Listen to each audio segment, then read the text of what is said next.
Good evening.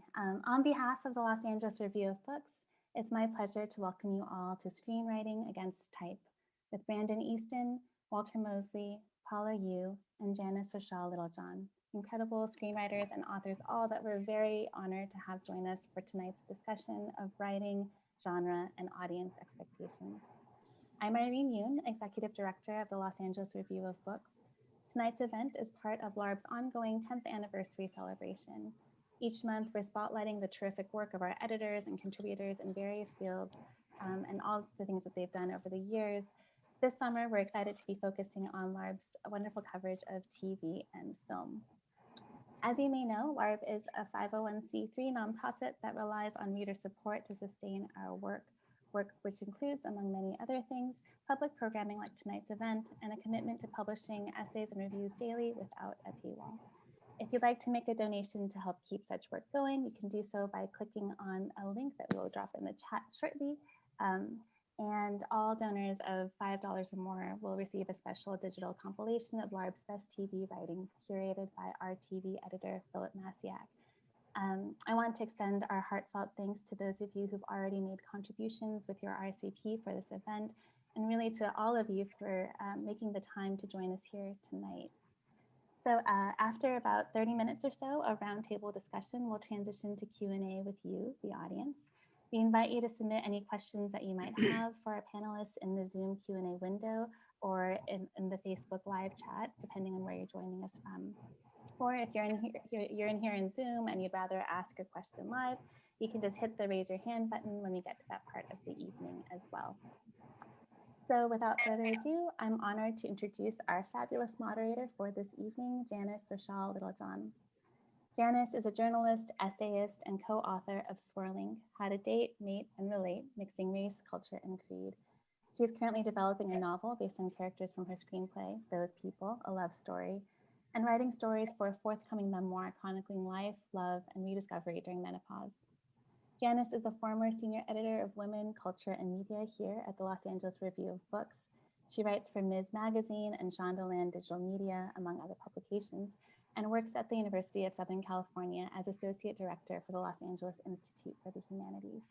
We're so grateful to have Janice, a dear friend and a dear friend of LARB's, here with us tonight to guide this evening's conversation. And with that, I'll turn it over to you, Janice. Thank you all so much.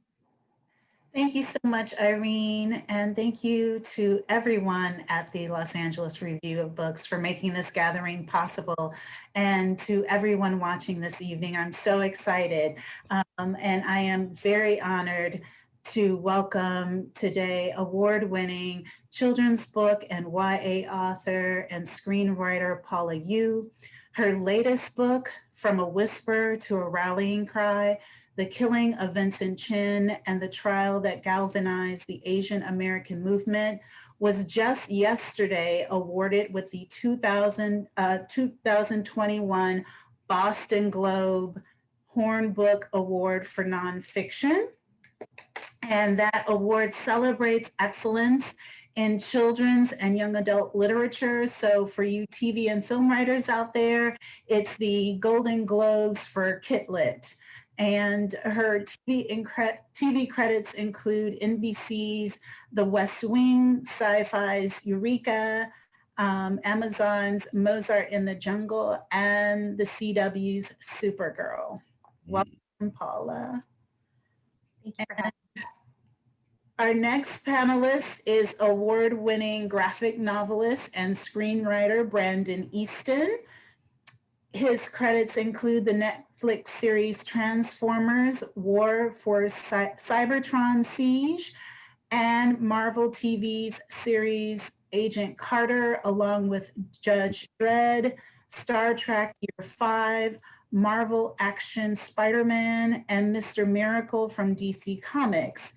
He is also on the writing team at Blizzard Entertainment. The latest installment of the comic Mr. Miracle, The Source of Freedom #2, was released just this week. Welcome, Brandon. Thank you. And finally, we have the legendary Walter Mosley, who has just landed in Los Angeles after being on set in Atlanta, where he's been shooting the Apple Plus Limited series based on his book, The Life of Ptolemy Gray, which he adapted for the screen. Mosley has written more than 60 critically acclaimed books and was recently awarded the National Book Awards Medal for Distinguished Contribution to American Letters. And in February, Mosley released his 15th Easy Rawlins mystery, Blood Groove, and is also working with Steven Spielberg to develop and produce a TV series adapted on his Rawlins mystery series. And Rawlins, if you didn't know, is one of the most popular Black investigators in literature. He is also serving as a writer and executive producer for FX's Snowfall, which has been greenlit for a 5th season. And thank you, Walter, Brandon, Paula, for joining me today. Thank you. So let's jump right in. And I'm going to start with just a few questions. And like Irene said, we'll open it up for questions from the audience, and then we'll just bounce back and forth so it feels like everyone is involved in the conversation. I'm going to throw this first question out to all of you because it really is wonderful that all of you have experience as genre fiction writers working on properties with fan bases which cross platforms. Brandon, you've reimagined and updated a number of classic comic properties. Paula, you've worked on Supergirl, bringing a comic book character to screen. And Walter, you've had several of your books adapted to screen, and now you're writing and producing them yourself. So I was wondering if each of you can talk about how you're able to balance the expectations of viewers and or of readership when you decide to approach these projects. So Brandon, if you want to start with that, you can take it away. Sure. In a lot of ways, it's not so much about managing an audience's expectations, because if you're hired, it's a job. And particularly if you're hired to write on a licensed property or a legacy character, whatever you want to call it, you have to kind of adhere to the mandates of your boss. You have to adhere to the mandates of the license owner or property, intellectual property owner. And if you're working on a TV series, you have the showrunners, the executives, the network, the studio, production company. It's kind of a balancing act. You're spinning a bunch of different plates. The audience, contrary to popular belief, is not always in the conversation as much as it is getting the project done on time and within budget. And then usually after the fact, you have people jumping on forums, whining and complaining about things they don't understand anything about. And one of the things I've always wanted to say to a very large audience, or as large as one as possible, is that, a lot of people don't understand the difference between mediums. Literature is not radio. Radio is not television. Television is not film. And some folks don't quite understand that there are certain financial roadblocks or obstacles in adaptation. I'll never forget a conversation I had with a good friend of mine about the X-Men films, the ones that Bryan Singer did in the late 90s throughout the 2000s, even up till now, right? He complained about the costumes not looking like they did in the comic. And I was like, well, how many characters on the X-Men of the 90s had green in their costumes? And there's quite a few, several, right? Including Rogue and a few others. And I said, well, if you have a green screen background, it is literally almost impossible to have a green costume show up against a green screen background for CGI compositing and things like that. And most people don't even think about just like the nuts and bolts of production, let alone how casting. I mean, it is a business, it is an industry. It's not called show fun, it's called show business. And a lot of folks don't quite understand that. So I guess what my point is that a lot of times the expectations or the demands of an audience aren't really in the conversation, because any writer's room I've ever been in, no one has ever said, oh boy, what are the fans going to think? It was more like, can we get this in and get this done? So that's basically my take on that, because once you're hired to work on a licensed property, this is not, it's not a whim. There's a lot of money involved and time, and there's no time to fool around with arguing about people on forums and commenting threads. Okay. Walter, you kind of chuckled there when he mentioned on time and on budget. I was wondering, since you work on a lot of your own work that you've written, I was wondering if your experience is any different or how that works for you.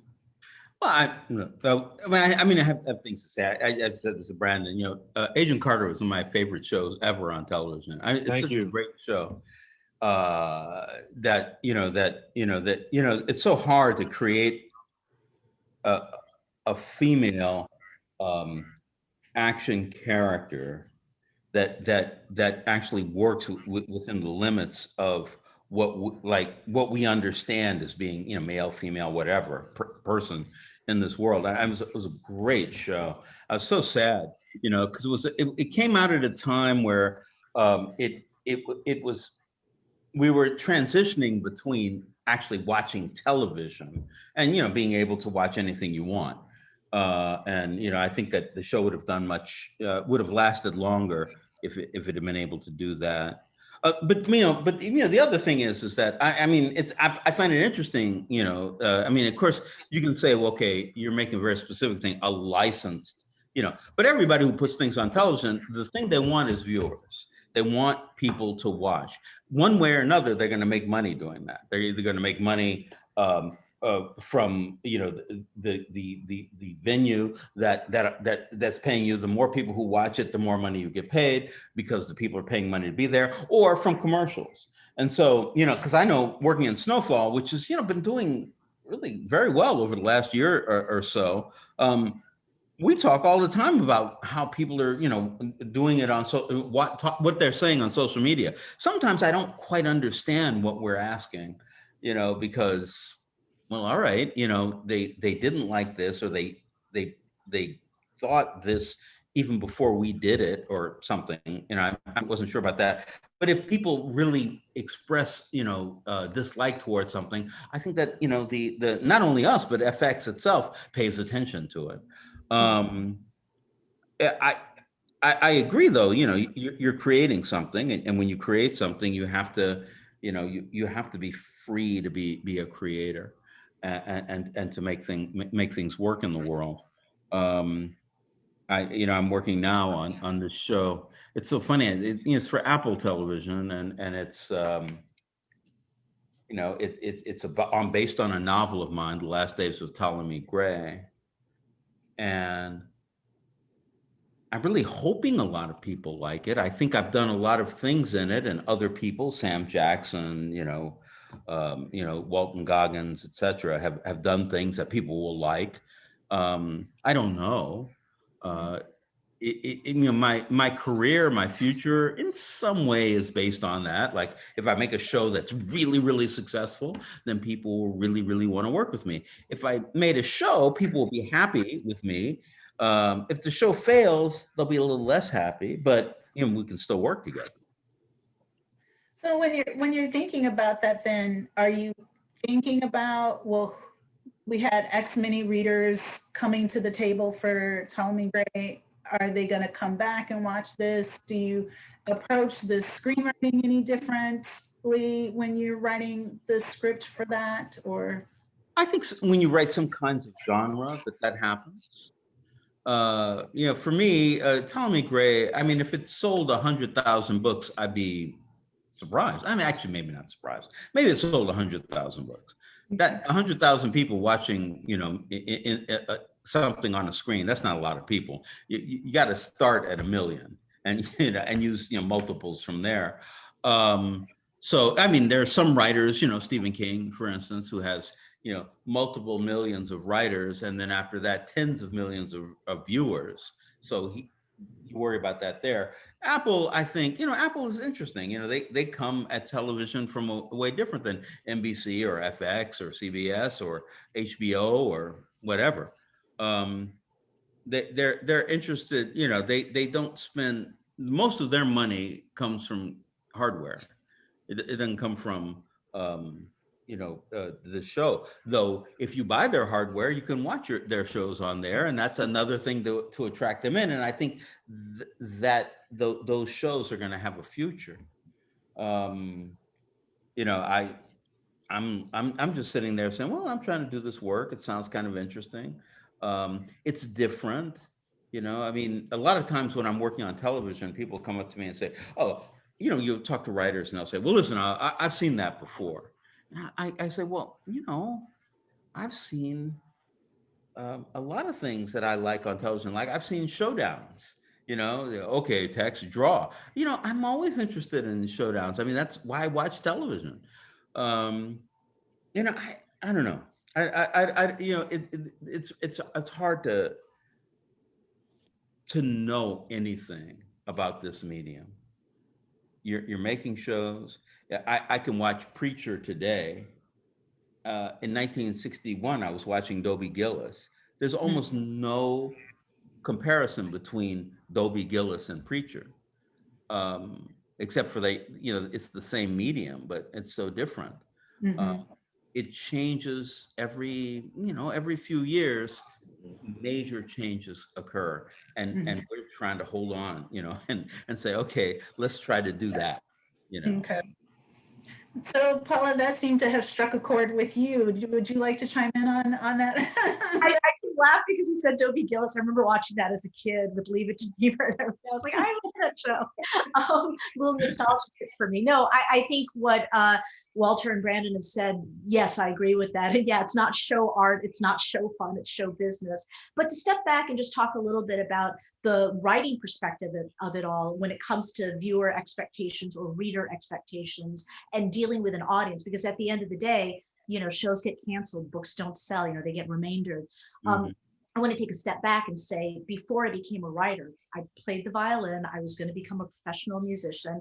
I still play violin. I still do weddings, and you can find afterwards my rates. But, and so with music though, and especially with because I play the violin, with classical music, you have to play the notes that are on the page. And you still bring your own interpretation to it. So if I'm playing a Mozart piano sonata, I've played in rock bands, if I'm doing, an Eddie Van Halen guitar solo, the fans expect certain notes in eruption, or for classical music, people expect, the Mozart, G major sonata to be a certain way when you play it.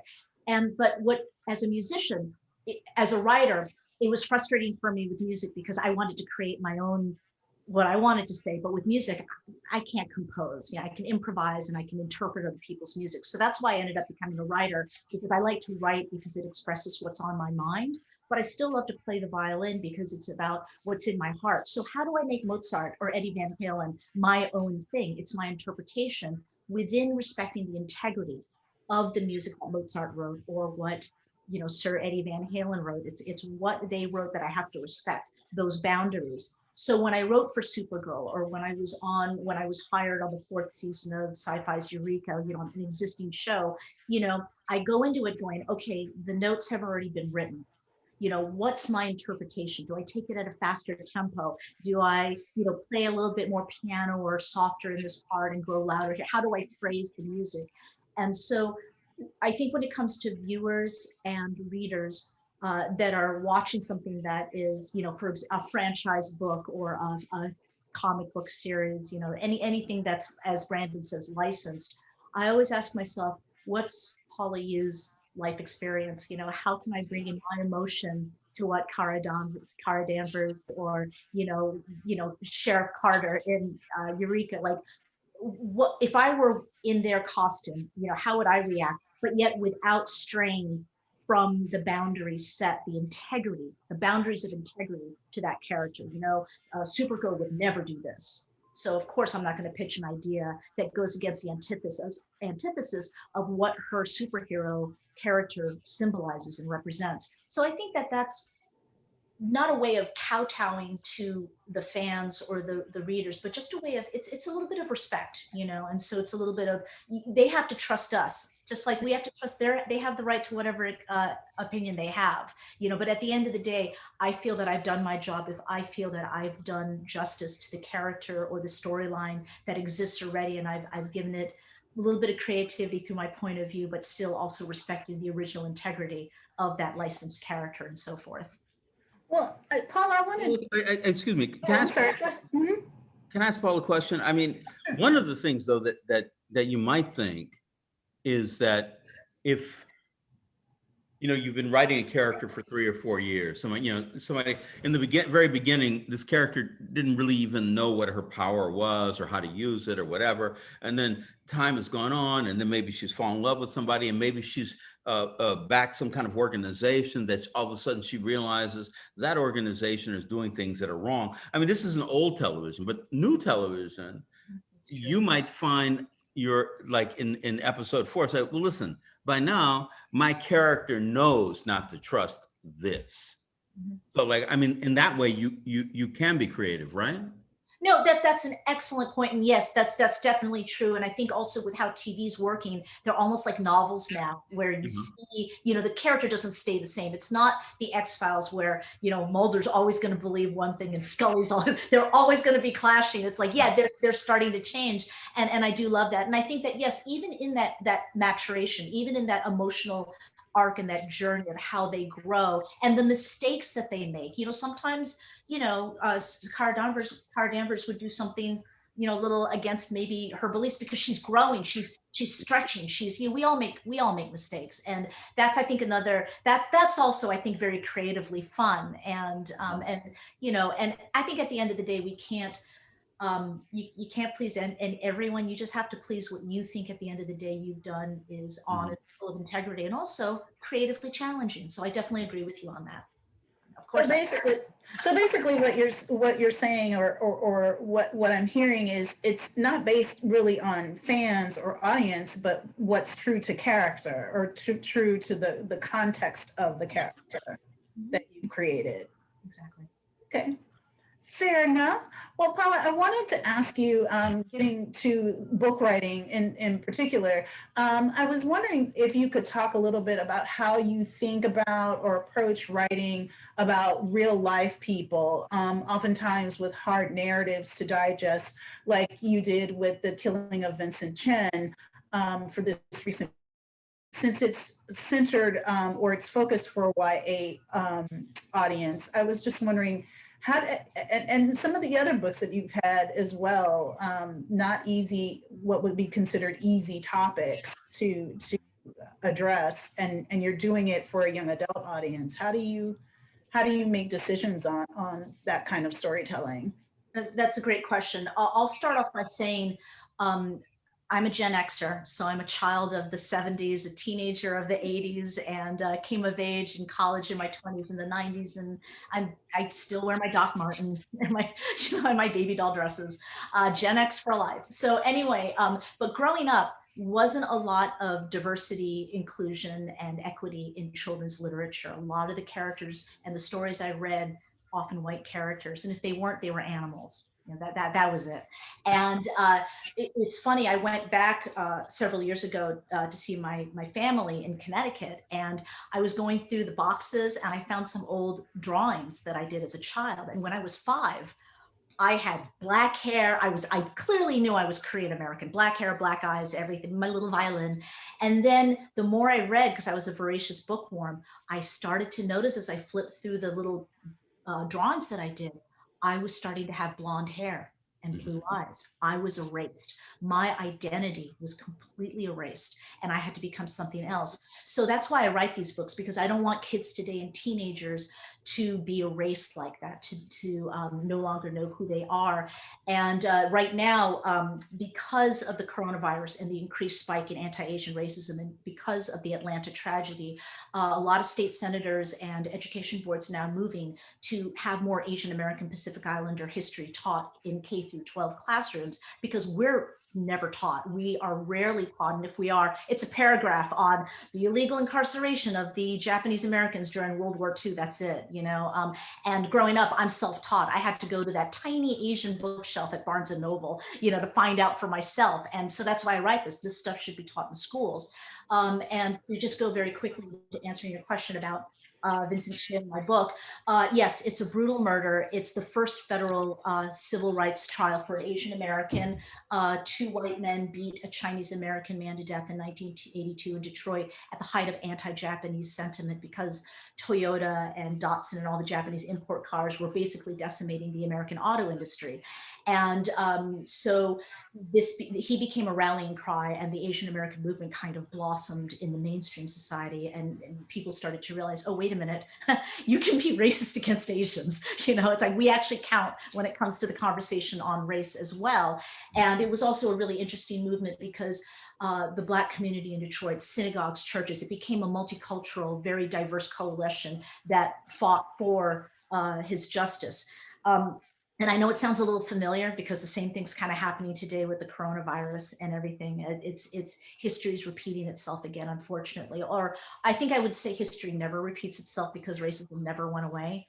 So I would say the only thing that repeats that's good is every time racism happens, we all band together to fight back. So I'm a half glass full person. So if history is going to repeat itself, I'm grateful that we always continue to fight back. That's important. That's what keeps my glass half full, knowing that. Going back to answering your question, I wrote this book for everyone. I do not censor the language. There is testimony at the federal trial where a dancer at the nightclub said that she overheard one of the killers allegedly say, "It's because of you little mother F words that we're out of work." I actually spell out the F word. There are F bombs in my book. I do not sanitize the very graphic, brutal baseball beating death of Vincent Chin. I do not hold back on any of that. So this book is actually written for everyone. I approached it just like I did as a former journalist. I did my due diligence with primary sources. I read for show and tell. I have like dozens of these binders. I read every single court transcript. You know, I interviewed people. I actually interviewed people who haven't talked about this on the record for 40 years. I unearthed new information and exclusive new sources for this. But the reason why it was marketed for young adults and why in a way it's specifically written for them, even though it's written for everyone, is that we have a young man in the story. I tell two stories. One is of Vincent Chin and his story in his case. The other one is of Vincent Chin's fiance, because he was killed on the night of his bachelor party. His fiance, Vicky Wong, moved on with her life, got married and had other children. I met her son, and he didn't know for almost 30 years that his mom was engaged to be married to Vicky Wong, to Vincent Chin. So the other parallel storyline is about this young 25-year-old man trying to work up the courage to talk to his mother about this secret family history. So he provides a guide for the kids. And I'll just wrap up by saying that the other reason why I'm glad this book and all my books are for young adults and like from kindergarten through 12th grade is because there was a recent statistic that came out that said 1 out of 4 Asian American Pacific Islander teenagers have reported being physically and or verbally harassed and bullied because of the coronavirus. And if this history was taught, if our voices and our contributions and our struggle was not erased, that number could have been 0. So that's why I write this. Paula, I was curious though, do you when you're approaching these kinds of stories, you mentioned with the Vincent Chin story that Vicky's son was the conduit through which you base this, but to approach a young adult audience. But I'm just wondering, do you ever have any pushback with, because the beating is extraordinarily brutal, and I'm wondering, do you ever get any pushback from editors on the language or the visualization or anything like that, or are they just kind of in from the get-go? They're in from the get-go. I think one of the stereotypes of children's literature and young adult books is that it's, you know, kind of dumbed down. I hate using that. We're not allowed to use that word. It's lower level reading, or and you would be surprised some of the very dark topics that are covered in children's picture books. I mean, we're talking abuse, we're talking Alzheimer's, we're talking about death. Same thing with young adult novels and nonfiction. So I think that the maturity level of the children and the young adults that read these books, they can handle it. They really can. They're a lot savvier than we realize. And I think editors have known this forever. So I've never gotten pushback. You'd be surprised how progressively liberal and forward thinking a lot of these editors are. I'm very fortunate because at Norton, my editor is Simon Boughton, who's very, very famous. He's a veteran, famous editor. He's actually originally from England, and many of his authors, including Steve Sheinkin and Jean Yang, have either won or been finalists for things like the National Book Award and the Newbery Honor. So, you know, I was very fortunate to have him as my editor and to guide me in the process. So I was lucky. There was no pushback. And I would say I'm not the only book out there that's pretty brutal. There's a lot out there that librarians and teachers know about. Mm-hmm. And Brandon, I wanted to pose this question to you. I wanted to kind of dig a little deeper in how you think about or approach writing legacy literary characters like Sherlock Holmes and reimagining them as African-American or other people of color. Could you talk a little bit about those the decisions that you make going into projects like that? Well, I mean, ultimately, I approach a lot of my characters from the core question of what does a character want versus what does a character need? And then I scaffold everything else based on that. I mean, The Wizard of Oz is one of the best examples of how that's done. The film, 1939 version, that is. I mean, again, I always go back to what I was saying in the beginning, is that when I'm hired to do a project that's not original, there's usually mandates in place either on an editorial or executive or network level. And as long as you meet those mandates, you're given a certain amount of freedom to interpret things. When you mentioned the Sherlock Holmes, I got an Eisner Award nomination for working on a comic series called Watson and Holmes, where they were both reimagined as folks in modern Harlem. They took the mythos and just put it in modern New York City, right? And we made Holmes kind of almost on the spectrum IT guy, and Watson was a former paratrooper who worked at Harlem Hospital. So we tried to take elements of the real world and plug them into what was already established about the relationship between Watson and Holmes. That's why it's called Watson and Holmes, not Holmes and Watson. You know, ultimately you just stick to character building. You know, and then you find those quirks that make a character unique, like Indiana Jones in Raiders of the Lost Ark is very different than he was in Temple of Doom, because Temple of Doom is the prequel, and he learns something about respecting people and life by the end of that second film.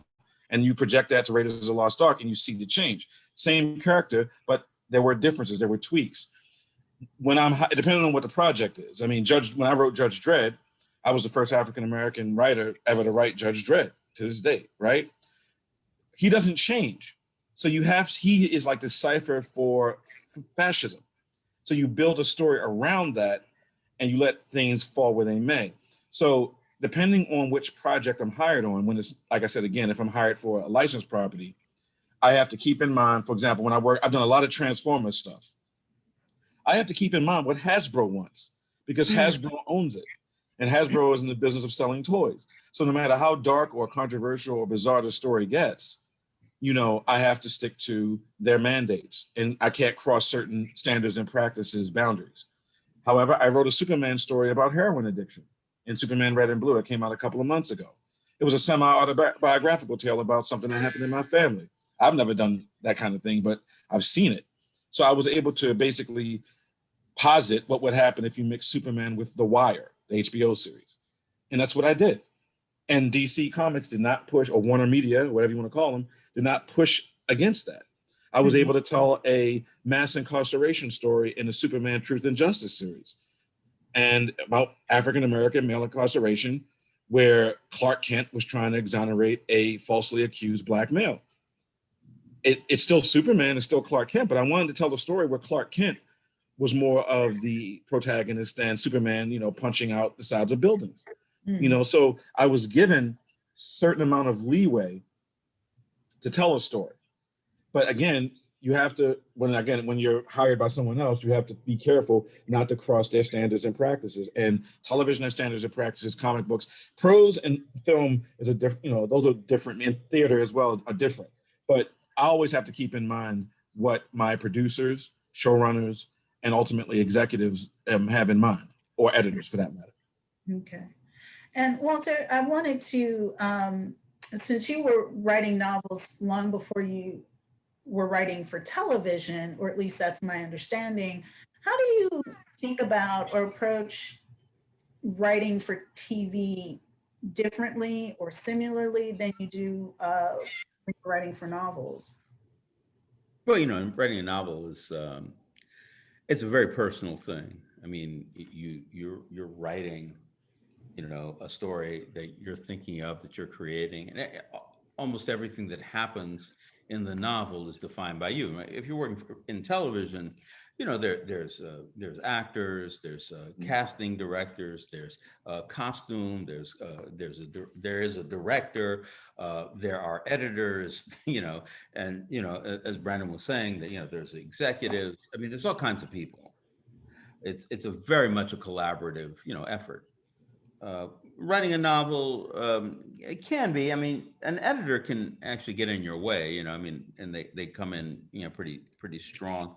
I've had editors tell me things, but I just say no. Some people don't. Some people can't. I've been in a good place as a writer where I can basically, do what I want. When I work in television, it's true. I mean, what Brandon says is true. I'm not sure that all writers live by that rule or even understand it. That you're trying your best to to represent your own social view, gender view, political view, and regardless of what anybody else says, and usually it doesn't matter because in the end we're going to do what the people in charge say we can do. We may not do what they want, but we won't do what they don't want. And and then we get fired. I mean, everybody who works in television gets fired sooner or later. I mean, that's just part of the deal. Well, even if you do exactly what they want. So so that's it's a difference. And as a writer, I love writing. I can write a poem, I can write an essay, I can write a nonfiction book about writing other books. I can write a mystery novel or a science fiction novel or a literary novel or a short story or, I mean, anything that you do, anything you write is really kind of, it's wonderful. And the more you do it, the more you learn, the more you understand. I've been writing a comic book for Marvel lately. That's been a lot of fun. I mean, I love comic books so much. It's something that's really hard for me to say, I'm going to write this comic book. I said, write a comic book, man. Comic books are, that's like, Genesis in the Bible. I can't write that, but I'm doing it and I'm having a great deal of fun doing it. It's in the end, it's who you are versus, dot, dot, dot, you versus the world. Sometimes you go along with the world. Sometimes you don't go along with the world. Sometimes you get fired. Sometimes they say, damn, he was right. I mean, Yeah. Well, I'm going to break it up a little bit and ask a question from Joseph Elliott Coleman. And it actually relates to a question that I have for the whole panel, but this one is directed specifically to Walter Mosley. He first says, it's an honor to make your acquaintance. My late father and I were very great fans of your novel, The Devil in a Blue Dress. I wanted to say that I am appalled at your treatment while you were on the writing staff for Star Trek Discovery. Do you believe that there is a reticence to deal honestly and truthfully with the ugliness of racism on mainstream genre TV? My trouble, when I was working, at CBS on that show, was that, I told a story. I said, look, I got stopped by a cop when I was a kid, and he searched me and questioned me, and searched me and questioned me and searched me and questioned me, and finally he said, okay, you can go. And I said, well, okay, officer. I was high. I just want to say I was 16 and I was high. But he didn't know that. And I said, officer, excuse me, tell me, why did you stop me? I wasn't doing anything. I was just walking down the street. And he said to me, I'll repeat what I said in the room. If I see a nigger in a Patty neighborhood, I stop him. And if I see a Patty in a nigger neighborhood, I stop him because they're usually up to no good. Now, I told that story. And I got called by, HR the next day, human resources. And they said, you can't talk like that. And I said, but that's what happened to me. We were telling stories about how these things happen. I told the stories, but you can't say, you have to say the N-word. And I said, but if you say the N-word, that means you could say that like 1,000 times, the N-word, the N-word, the N-word, the N-word. Now you really are saying nigger, but you're making it the N-word. So you can say it as much as you want and nobody can get mad at you. How does that make sense? And they said, well, it doesn't, but you can't do it. And I quit. I just quit. They didn't fire me or anything. They would have kept me.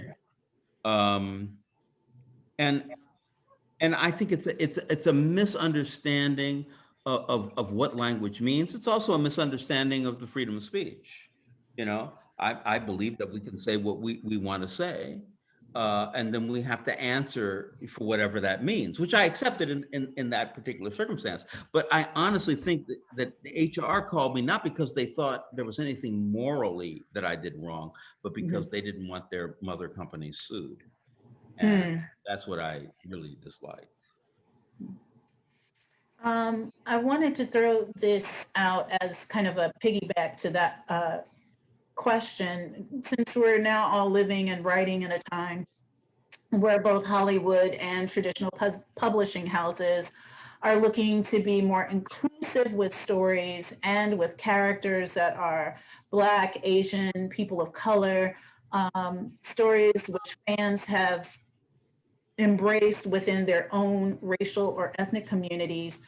Are there any challenges in refiguring or reassessing what that can mean for characters or stories when writing commercial projects that are intended for white audiences? I know, Brandon, you mentioned earlier, and you guys have all talked about this is a business, but I'm wondering if there are any challenges developing characters that really do speak to specific audiences or that have been embraced by specific audiences that other audiences may not get. I was speaking recently to Monty Perry in a workshop, and we were talking about the word sedity, that others just don't get that word. And so but I knew exactly what, like we all know exactly what that means. So are there nuances of characters or things like that can go missing from characters that are beloved by our own communities that mainstream audiences might not latch onto, or situations they might not latch onto? And I'll throw that out to anyone who'd like to answer. One thing I'll say is this: before we even get to that point, you have to get into the room as a writer, particularly if you're talking about television, and the obstacles. Unless you've already had like a massive career somewhere else, if you're starting out from scratch in a business, let's say being a writer's assistant or a writer's production assistant, there are a slew of flaming hoops, people of color, and anyone who's not a straight white guy. There's these flaming hoops you have to jump through without getting singed at all, and somehow survive with low pay and mistreatment. And that weeding out process is usually the result of legacy. And I mean legacy in the sense that a lot of these folks in the business have connections that you might not even be aware of. There's connective tissue for some of these people, and they're able to get into the business. I did a flow chart once about how many people, actors and actresses, are actually related to someone else. And it's abominable. There's very few people working in the business that don't have some kind of blood connection to someone else. It's actually kind of insane. So before we can even get to the question of how do we develop characters and all that stuff, you got to get in the room and navigate the politics of getting in the room, speaking specifically about television, right? Then there are basically, I've often said that to me, the writing scene in Hollywood is middle school. It's not even high school. It's like a big giant middle school. And there are cliques. There are these like bizarre cultural cul-de-sacs. There's these like unwritten rules of behavior. And the larger and blacker and maler you are, particularly if you're a black male, there are things in place that you might not even be aware about, certain fears and warnings that people give, that traps that you'll step into. Again, this is more of like if you're coming up from the bottom as opposed to making a lateral or top-down move. I've seen it. I mean, I was in the 2015 Disney ABC writing program. They only let 8 people in a year. And I was the only black male.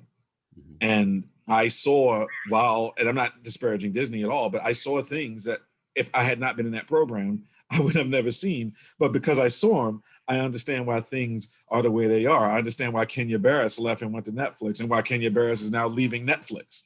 You know, there are things that occur that have never made the light of Variety or Deadline or Hollywood Reporter about the treatment, particularly of African Americans in this business. And the few people who are brave enough or who have the cachet to speak out without getting blacklisted, they shed a very dangerous and dark light on what we have to go through.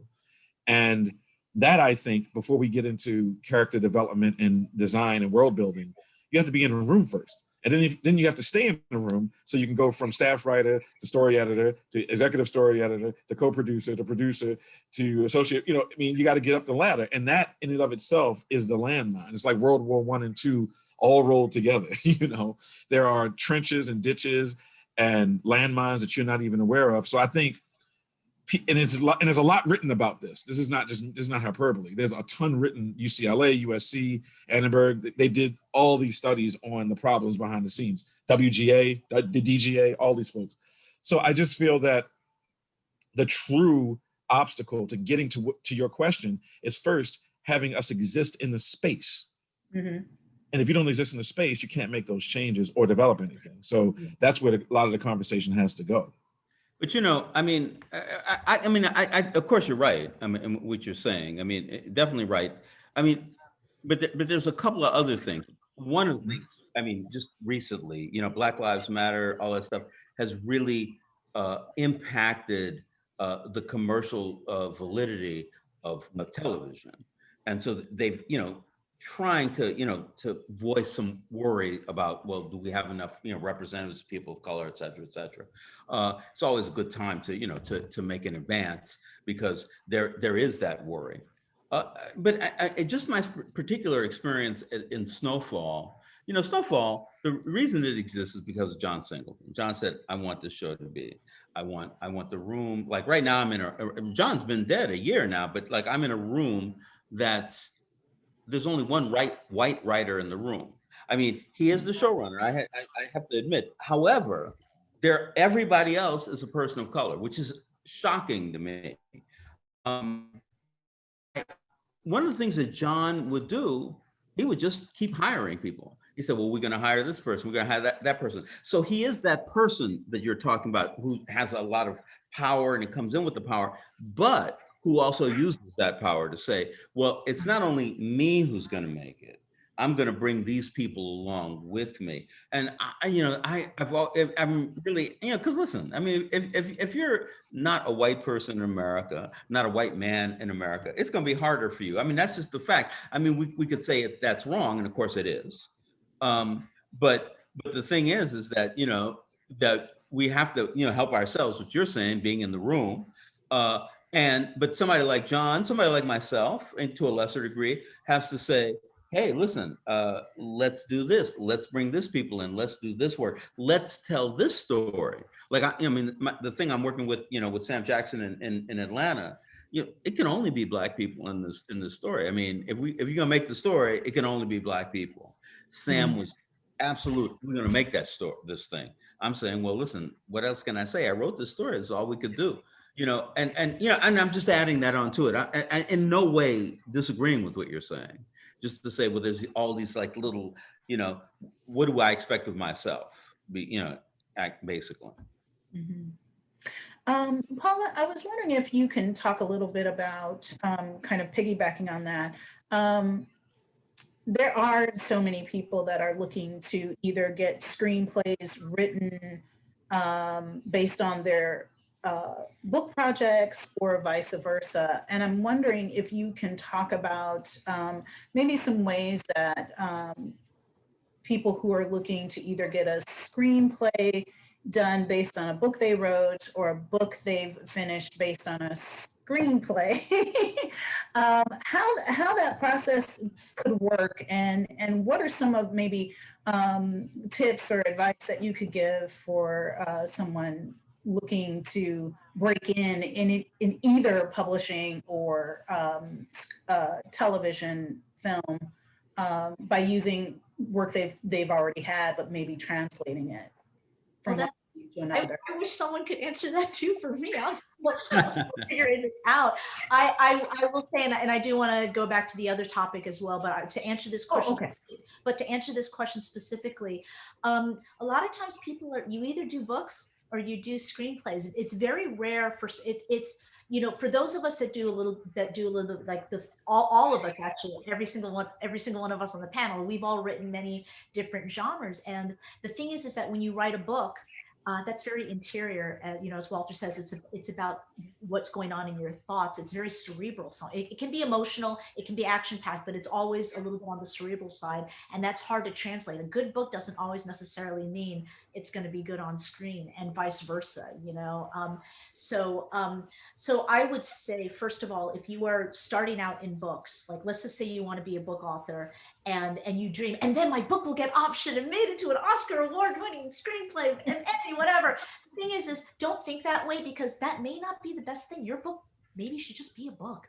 Like, you know, like it's good as it is, you know, calm down, you know, but the thing is that if you do have a property that you think can be expanded into a book or optioned into something like that, ask yourself how and why.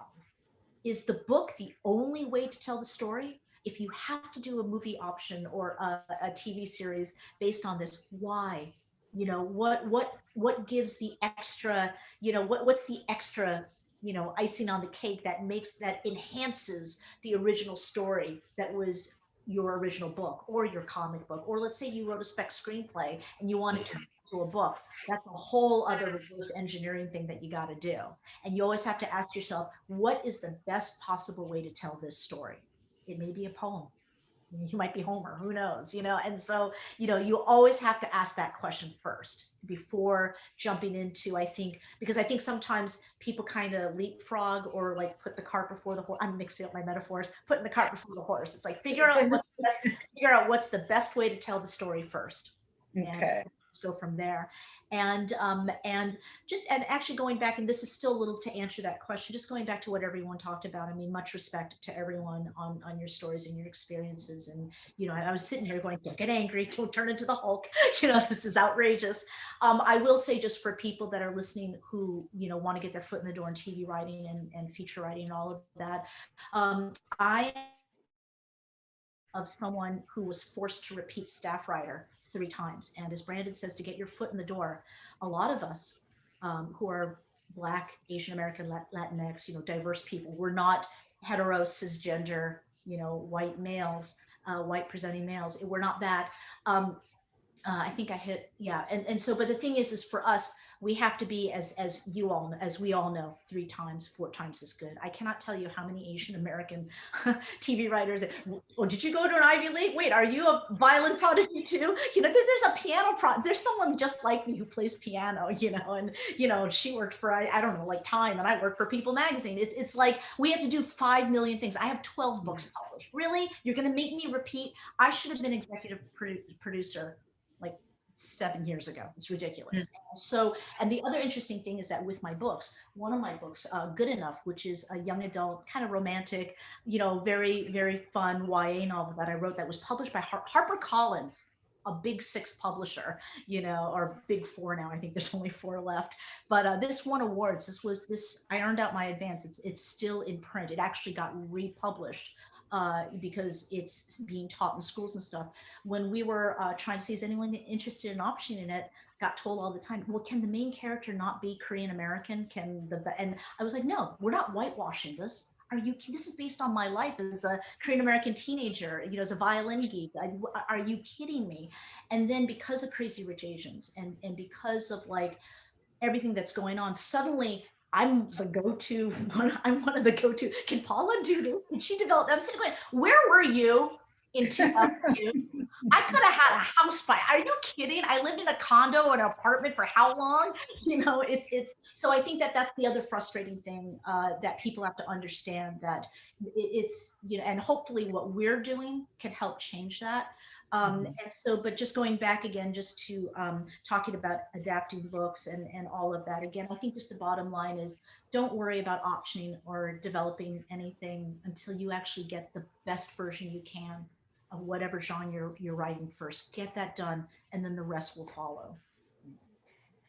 Well, I want to, we have about 3 or 4 minutes left. So I just wanted to ask kind of a happy little light question. All three of you are doing so much writing in various genres and on various platforms. I'm wondering, what do you do for downtime?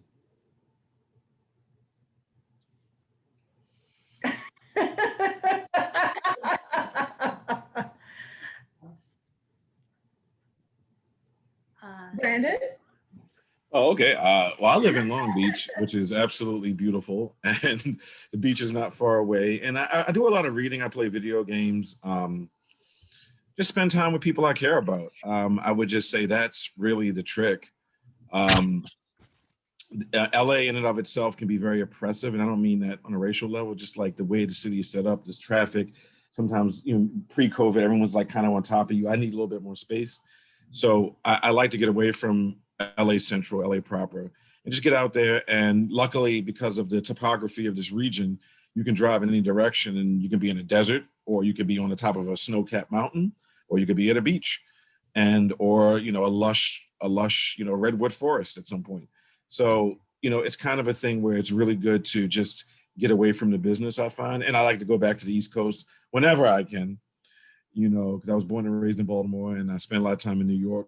So for me, it's a confluence of things. I try just to like get away from the business and just surround myself with stuff that I really like. And that solves a lot of problems. Great. Walter? I love writing, so I write. I mean, a lot, and I'm always writing. And certainly, the first 3 hours of every day is writing for me, no matter what else I'm doing. And that's included, because I don't really count writers' rooms as writing, but I'm there. But and I like it, but it's something different. I draw a lot. I love comic books, so like I'm never very far away from them. So like I'm always going through that, and I love literature in general. I guess what I'm saying, and I was thinking about this before I said it, is that the life I live is the life I love. I've been working on a series of a mini series about Louis Armstrong, and at the end of his life, he was in his 60s, and he was having a lot of heart trouble, but he's Louis Armstrong. He is the man who created jazz, and even though he didn't believe in the word jazz, and a doctor said to him, Louis, Louis, you have to stop playing, because if you keep on playing, you're gonna kill yourself. And he said, well, doctor, I have a serious problem here. He said, because music is life to me. So you're saying either music is going to kill me, or I'm going to be dead by not playing. And I think that's how I feel about writing and literature, in all of its forms. Even my drawing is a recapitulation of writing. Mm-hmm. Okay. And Paula? Mr. Mosley, he said it all. I agree, because I believe that one of the best things you can do as a writer actually is to walk away. Go to the beach, draw in your journal. For me, it's playing the violin, because writing is living, it's breathing. And so how we live life always comes back to our writing. If we go out and hang out with a friend, they tell us a story, we're just like, oh my God, that solved something that I had for a story I was writing. Or, if, a friend's father passes away, that makes you feel emotional, that will help you with your writing, And for me, it's just been, I play with my 3 cats, I annoy my husband when I can. And, and I mostly, it's mostly just playing the violin. That's when I don't write. I just practice the violin. I know that sounds geeky and dorky, but I love it. And I'll tell you something. The one thing I've been doing lately is violin karaoke, because I play with a lot of orchestras and rock. I do a lot of professional performing. I have not done, the last concert I did was at the Echo in March of 2020 with the iconic band Love. And I haven't done a live gig since then. So what I've been doing is I play along with my favorite bands or orchestras. Like I'll play like a Mozart violin concerto along with Hilary Hahn, and it's like violin karaoke, because it's the closest thing I can do to, playing with someone. So that's what I've been doing. And hopefully I'll be able to start doing some chamber music and music again soon. But I'm fully vaccinated, but I'm a little COVID anxious. So until then, it's YouTube karaoke for me. Well, we could talk I still had about 8 more questions that I wanted to ask, and we could talk more, especially about Louis Armstrong, the project that you're working on, because I'm a big fan of Lil Hart Armstrong. So love to talk to you about that sometime later. But I want to thank all 3 of you, Brandon, Paula, Walter, for joining me this evening. And thanks to everyone who is watching live. And I want to bring Irene Yoon back, our wonderful executive director of LARB, to give us a few final thoughts. Thank you so much, everyone. It was been a pleasure. Thank you. Thank you so much, Janice, and thank you, Janice, Walter, Paula, and Brandon, for this really incredible, candid, and inspiring conversation. We really, really are so grateful that you could make the time to join us, and we're really grateful to all of you in the audience who joined us this evening too and shared such wonderful questions. I know we didn't get a chance to get to all of them because there's, a lot already to chew on, but hopefully we'll be able to do this again in the future and get to some of those things too. But yeah, we just want to thank you all for joining us tonight. Thank you for participating in this wonderful event and this kind of ongoing conversation that we're having here at LARB about television, writing, and we hope you have a wonderful evening. If you enjoyed the event, we also invite you to continue to stay in touch. You can sign up for our newsletter. I think we'll drop a link in the chat for that. We have other exciting publications that are coming out on TV and film. We have a best of roundup on television this month. Next month we'll be doing film. Today we just published a symposium on the state of streaming media. So if you're still wanting some more conversations, really some things to chew on in this vein, you can find that at lareviewofbooks.org. But in the meanwhile, we just want to thank you so much for taking the time to join us this evening, and thank you all again to our wonderful guests. Hope you all have a wonderful night. Thanks. Thank you. Thank you. Thank you. All right. Well, thank you guys so much.